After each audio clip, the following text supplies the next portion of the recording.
let's dive into the first beginner-friendly exercise, reading aloud children's books. I've got one of these myself. Now, the reason why you want to read a children's book and not your favorite dissertation on neuroscience is that children's books are the best for practicing and developing natural melody, intonation, and rhythm. Now, English is a very melodic language, and if you're looking to reduce your accent to some degree, you need to discover your English voice rather than apply the melody from your native language to English. Okay, what does this have to do with English books? When you pick a book, all I want you to do for the next 5 minutes, just 5, is to practice your pitch. Try to read it in a higher pitch and in a lower pitch.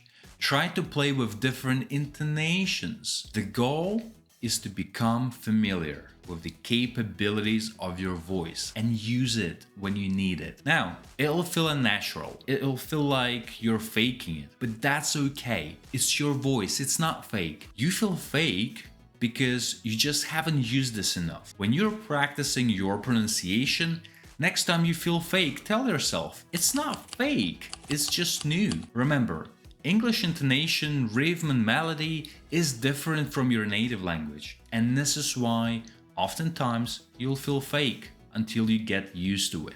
Again, it's a great exercise to do on your own regardless of your English level. For this exercise, I do recommend you exaggerate and go to extremes to really understand the capabilities of your voice. In real life though, you don't want to sound like Mickey Mouse, so how do you know if you're doing it right? Honestly, I made this mistake so many times. I would work on my intonation and melody, and then I would go to a store and say something like, "Can I have another bag?" You know, you're supposed to end a yes-no question on a higher pitch, but it's hard to know exactly how far you should go.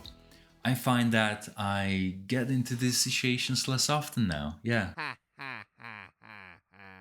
Anyway, here's the exercise that helped me sound like a regular person.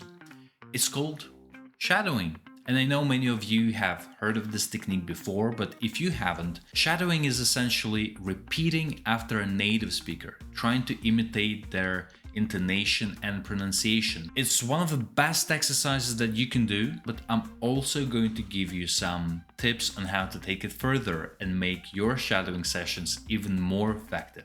Pick a person of your gender with a similar voice. I'll explain why in a sec.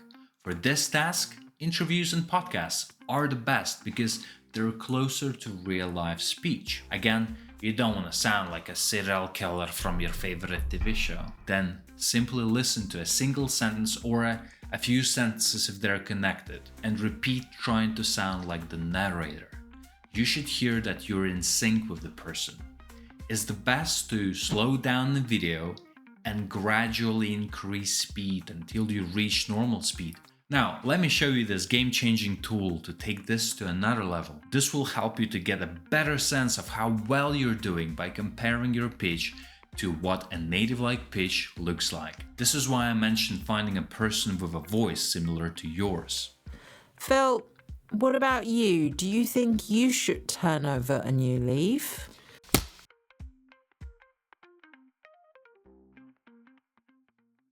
Now that we talked a lot about rhythm, pronunciation, and intonation, here is the 15-minute speaking routine that equals 2 hours of classroom practice.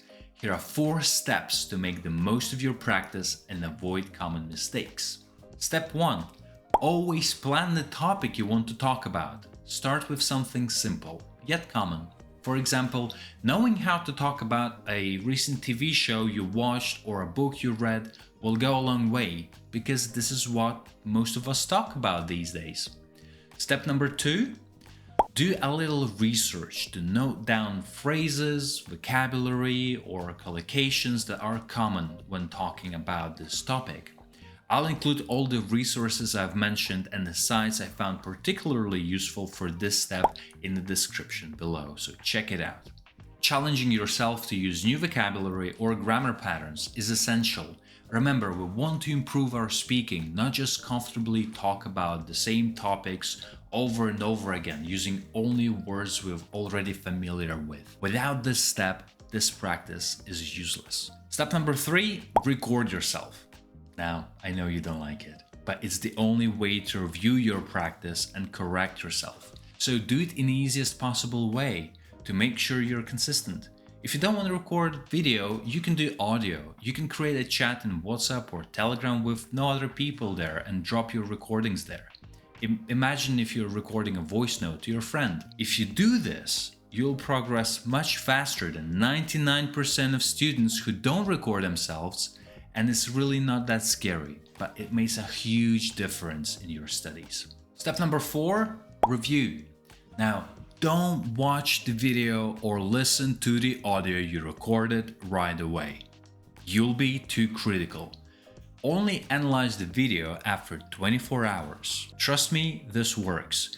Pay attention to your pronunciation, melody, pitch, as well as how well you use that new vocabulary and grammar. Also pay special attention to your pauses.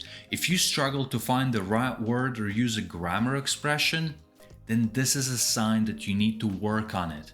Look up the dictionary or ask AI how to say phrase in your native language in English. And with that, we're going to my last and most advanced tip that helped me finally achieve the speaking fluency I always wanted. It's called paraphrasing. Now, I've talked about why paraphrasing is such a powerful skill in this video and demonstrated how you can practice it using AI. So check it out if you haven't seen it yet. I'm not going to repeat myself in this video, so today I'll look at paraphrasing from a different angle. In a nutshell, paraphrasing is a technique that is used by many influential communicators to build strong relationships and connect with people. It's a valuable skill to have up your sleeve, but not only that, by paraphrasing we naturally develop our speaking abilities. After a week of practice, you'll notice how your vocabulary expands. You begin to leverage everyday phrases, and it also pushes you to use more grammar rules than before. To practice paraphrasing, you need to do only 3 things. Pick some sort of content in English, a newspaper article, video transcript, blog post. I personally like to go on Reddit and read about a topic I'm generally interested in, or maybe I struggle to speak about. Then read the piece of content of your choice and write down everything that catches your attention.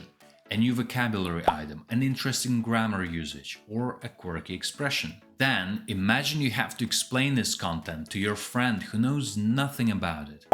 This will force you to say it in your own words. While doing this, pay attention to the things you've written down and try using them. This is a good way to use new learnings in this new context to memorize them better. Don't limit yourself to the article. Share your thoughts on it, what was good, what and not so good, what you agree or disagree with, and again, explain your opinion. This will challenge you to explain your opinions in a clear manner, which is another important skill. Now, we've talked about ways to improve our speaking alone, but what about the other areas of English? If you want to learn how to develop a perfect practice routine around the skills that are important for you, then you'll like this video. Till next time, bye.